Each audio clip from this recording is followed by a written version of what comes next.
Episode की शुरुआत में हम देखते हैं कि कर्स यूजर कहता है आखिरकार मैंने कुछ भी नहीं किया। अब पता नहीं वो लोग कैसे रिएक्ट करेंगे। और तभी वहाँ हनामी आ जाता है जो कि बहुत बुरी हालत में होता है। तब वो कर्स यूजर कहता है लगता है तुमने बहुत काम किया है और तुम्हारी हालत भी अच्छी नहीं है। क्या मैं तुम्हें इस दर्द से आजाद कर दूं? और अपनी तलवार निकालकर उसकी तरफ बढ़ने लगता है, पर तभी माइतो आके उसे रोक लेता है और कहता है अपनी तरफ से फैसले मत लो, नहीं तो मारे जाओगे। तब वो कर्स यूजर कहता है मैं तो बस इसकी मदद कर रहा था। तो क्या तुम्हें वो मिल गया जो तुम लेने गए थे? तब माइतो कहता है हाँ, वो सारी 6 फिंगर्स जो जुजुत्सु टेक के पास थी और कुछ कर्स ऑब्जेक्ट्स भी मैं अपने साथ लेकर आया हूँ। तब यहाँ गैटो कह रहा होता है कि जुजुत्सु टेक के कई टेम्पल्स नकली हैं। टेंगन के बैरियर बस इनकी पोजीशन को रोज चेंज करते रहते हैं और उनके अंदर 1000 से भी ज्यादा डोर्स हैं और उनमें से एक ही डोर स्टोर रूम की तरफ जाता है जिसके अंदर कर्स ऑब्जेक्ट्स और सुकुना की फिंगर्स रखी जाती हैं और हर रोज बस टेंगन को ही पता होता है कि कौन सा डोर हमें स्टोर रूम की तरफ लेकर जाएगा। तो मुझे नहीं लगता कोई हमें रोकेगा। तब जोगो पूछता है ये टेंगन कौन है? तब गैटो कहता है ये एक सॉर्सर है जिसके पास इमोर्टैलिटी की टेक्निक है। तब जोगो कहता है तो इसका मतलब वो गोजो से भी ज्यादा ताकतवर है। तब गैटो कहता है उसके पास बस इमोर्टैलिटी है पर वो हमेशा के लिए जवान नहीं रह सकता। तुम उसे एक पेड़ की तरह समझ सकते हो। वो दुनिया के साथ ज्यादा इंटरफेयर नहीं करता, बस बैरियर ही बनाता है। तो तुम्हें उसके बारे में चिंता करने की जरूरत नहीं है। तुम्हें वो फिंगर याद है जिसे जुजुत्सु टेक ने यूशिनो के घर से उठाया था? मैंने उसके ऊपर माइतो की कर्स एनर्जी से एक चार्म डाला था। वो एक सिंगल लेयर सील है, तो जुजुत्सु टेक वाले उसे हटाने की कोशिश नहीं करेंगे और माइतो उसे आसानी से ढूंढ पाएगा। तब माइतो पूछता है क्या कोई उस दरवाजे की रखवाली नहीं करता? तब गैटो कहता है वहाँ पर 2 लोग होते हैं पर वो दोनों इतने ताकतवर नहीं हैं। पर जरूरी ये है कि तेल के नीचे आने से पहले तुम्हें चुपके से उन सभी सॉर्सरर्स को ठिकाने लगाना होगा जो उस टाइम जुजुत्सु टेक में होंगे। तब हनामी कहता है हम गोजो को क्यों नहीं वेल के अंदर कैद कर रहे? तब गैटो कहता है क्योंकि हम नहीं चाहते कि वो माहितो की प्लान की तरफ ध्यान दे और हम इस वेल के जरिए गोजो की पूरी पावर को टेस्ट करना चाहते हैं और स्टूडेंट्स को अंदर रखना ज्यादा जरूरी है। तब हनामी पूछता है तो क्या ये सही होगा कि हम बाकी सबको मार दें बस सुकुना की वेसल को छोड़कर? तब गैटो कहता है इसमें कोई प्रॉब्लम तो नहीं है पर मैं तुम्हें रेकमेंड नहीं करूंगा क्योंकि सुकुना वैसे एक्ट नहीं कर रहा है जैसे मैंने एक्सपेक्ट किया था। ये मेरा एक गैस ही है पर मुझे लगता है कि कोई एक ऐसा स्टूडेंट है जिसे मारने से सुकुना भड़क जाएगा और अगर हमने गलती से उसे मार दिया तो इससे हमारे पूरे के पूरे प्लान पर खतरा हो सकता है। तब जोगो कहता है तो क्या हम इटाडोरी को किडनैप नहीं कर सकते? तब गैटो कहता है पर इटाडोरी और सुकुना दोनों हमारे और जुजुत्सु टेक के लिए बॉम्ब है, तो हमें उसे तब तक नहीं छेड़ना चाहिए जब तक हमें कुछ बड़ा ना करना हो। अक्टूबर 31 शबुया जो भी चीजें हम गोजो को सील करने के लिए कर सकते हैं उन्हें हमें तब तक के लिए बचा के रखना होगा। तो हमारे साथ कुछ और कर्स यूजर्स भी काम करने वाले हैं, तो उनके साथ थोड़ा घुल मिल जाओ। और तब यहाँ माइतो हनामी को अपने कंधे पर उठा लेता है और उसे साथ चलने के लिए कहता है। यहाँ हम देखते हैं इची जुजुत्सु टेक पर हुए हमले पर रिपोर्ट दे रहा होता है और कहता है हमें अभी आईरी की रिपोर्ट नहीं आई है पर हमें पूरा यकीन है कि ये उसी कर्स स्पिरिट का काम है जिससे ननामी की लड़ाई हुई थी। तब आयोरी कहती है तो आपको क्या लगता है हमें ये इन्फॉर्मेशन स्टूडेंट्स और बाकी सोर्सेज के साथ शेयर करनी चाहिए?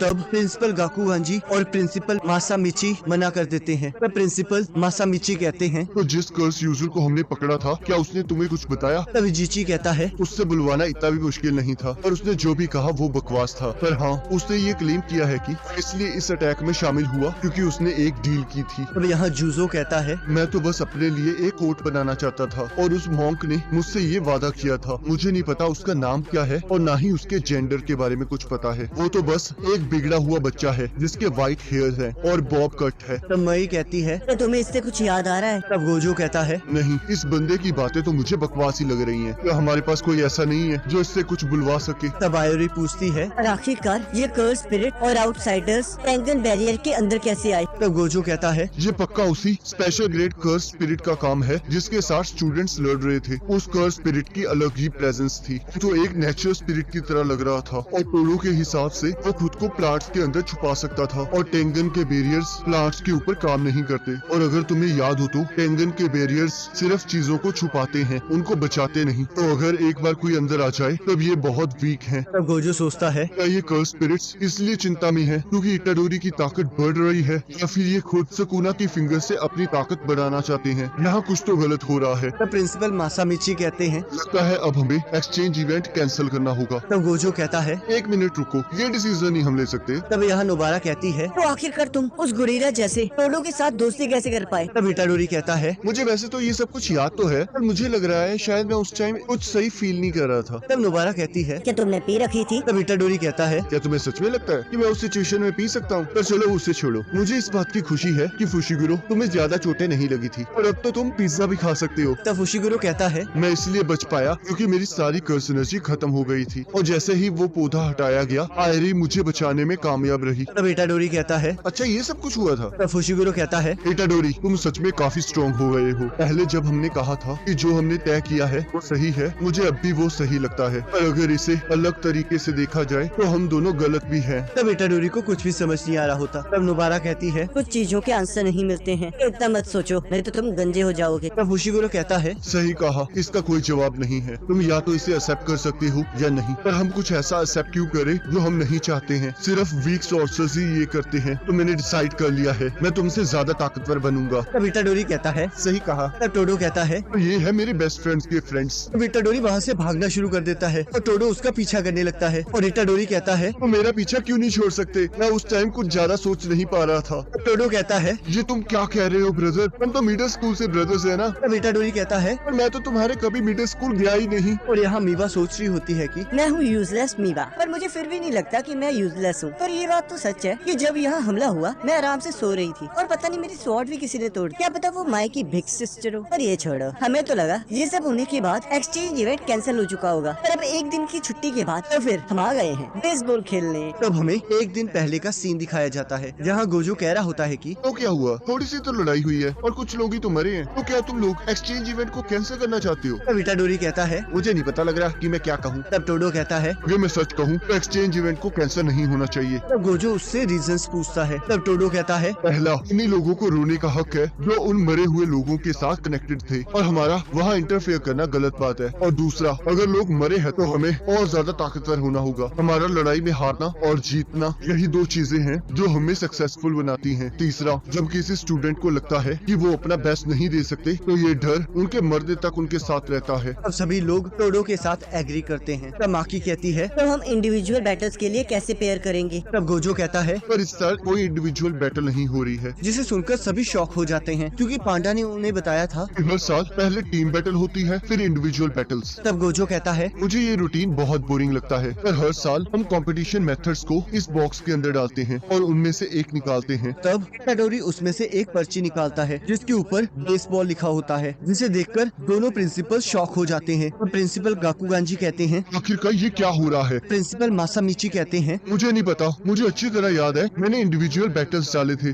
जो उसी टाइम यहाँ वापिस आओ। और यहाँ हम देखते हैं बेसबॉल का मैच स्टार्ट हो जाता है और निशी मिया आउट हो जाती है। तब आयरी कहती है। क्या तुम्हें रूल नहीं पता? तो तुम खेल क्यों रही हो? तब निशी मिया कहती है। मुझे पता है, जब कोई बॉल को हिट करता है मुझे भागना है। तब आयरी कहती है। तुम पागल हो। तब यहाँ कामो इटाडोरी से कहता है। मैंने सुना तुम स्पेशल ग्रेड के साथ लड़े। तब इटाडोरी कहता है। हाँ। पर गोजो और टोडो ने मेरी बहुत मदद की। तब कामो कहता है। तो तुम जुजुत्सु सॉर्सर क्यों बनी? तब इटाडोरी कहता है। ये तो फ्लो के साथ हो गया, पर मैं बहुत अकेला था और मैं बहुत लोगों को बचाना चाहता था ताकि जब मैं मरूं तो काफी लोग मुझे देखने आए। तब कामो को अपना पास्ट याद आता है जहाँ वो अपनी माँ से कह रहा होता है। अगर आप यहाँ नहीं रही तो मैं जुजुत्सु सॉर्सर नहीं बनूंगा। तब उसकी माँ उसे कहती है। तुम्हारे पास टैलेंट है, तुम बहुत से लोगों को बचा सकते हो। तुम जितने लोगों को बचाओगे लोग तुम्हें उतना जानेंगे, जिसके बदले में बहुत सारे लोग भी तुम्हारी मदद करेंगे। तुम बस अभी के लिए अकेले हो, पर जब एक दिन तुम ग्रेट सॉर्सरर बनोगे तब तुम मुझे लेने वापस जरूर आओगे। तब कामो कहता है। ये भी एक अच्छा रीजन है। और वो आउट हो जाता है। और तब हम देखते हैं जुजुत्सु टेक की टीम की बारी आ जाती है। तो नोबारा बैटिंग करने के लिए आ जाती है और तब माए वहाँ पर पिचिंग मशीन ले आती है। तब नोबारा कहती है। पिचिंग मशीन को यहाँ लाना रूल्स के खिलाफ है। तब माए कहती है। मुझे नहीं पता तुम किसके बारे में बात कर रही हो, पर ये मेकामारू की जगह है क्योंकि तुम्हारे पांडा ने उसे तोड़ दिया था, तो हमारे पास अब कोई और चॉइस नहीं है। तब वो लोग फिर से खेलना स्टार्ट कर देते हैं। हम देखते हैं फुशिगुरो आउट हो जाता है। तब माकी खेलने आ जाती है और कहती है। ये एक होम रन है। हम देखते हैं निशिमिया उड़ते हुए उसे कैच कर लेती है। तब इटाडोरी कहता है ये चीटिंग है और इनोमाकी भी उसका साथ देता है। और तब क्योटो स्कूल की बारी आ जाती है और टोडो बैटिंग करने के लिए आता है और कहता है। तो तुम एक कैचर हो, ये मेरे ब्रदर के लिए बिल्कुल सही पोजीशन है। मैं पिचर इटाडोरी को फेस करना चाहता हूँ। तब इटाडोरी कहता है। तो मुझे पिच कर लेना। तब आयोरी कहती है। ये नहीं कर सकता क्योंकि मेकामारू कुछ नहीं कर सकता, तो ये पिचर का काम उसका है। तब टोडो कहता है। तुम मुझसे वादा करो ब्रदर, अगर मैंने होम रन हिट किया तो तुम मुझे अगली बार पिच करोगे। और तभी टोडो के मुंह पर आकर एक बॉल लगती है और तब इटाडोरी उसे संभालने लगता है। तब सभी लोग माकी को अच्छी पिच के लिए कांग्रेचुलेट कर रहे होते हैं। तब इटाडोरी कहता है, क्या बात है टोडो, सभी लोग सच में